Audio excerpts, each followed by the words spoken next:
In an environment of pricey phone calls and limited visitation hours, jail mail has long been a practical way to communicate with someone on the inside. But friends and family of Brevard inmates now have to cram their support into a much smaller box. Inmates can no longer receive letters.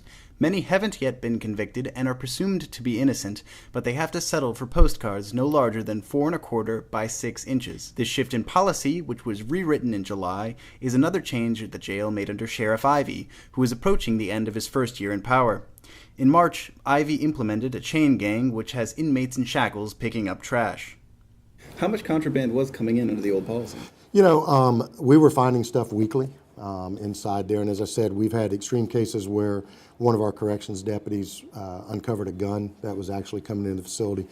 We've had narcotics that comes in, pornography, all of that type stuff that you have to look for.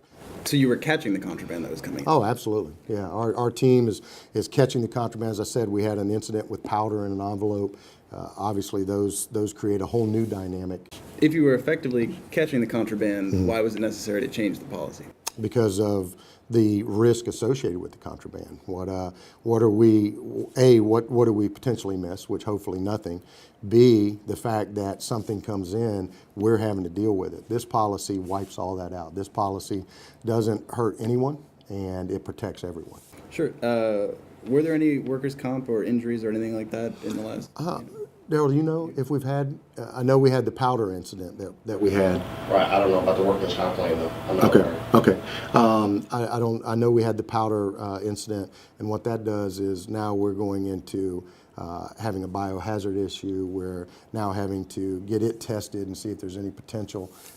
It's really the situation.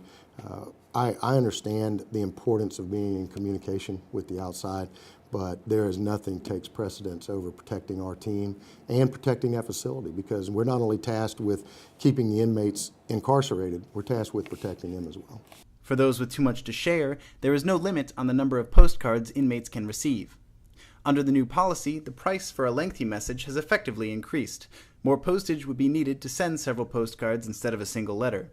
Brevard County Jail policy dictates postcards have to be at least 3½ by 5 inches large, written or typed in blue or black ink only, with no stickers, labels, plastic wrapping, paint, crayon, or marker, and they can't have lipstick, perfume, or watermarks.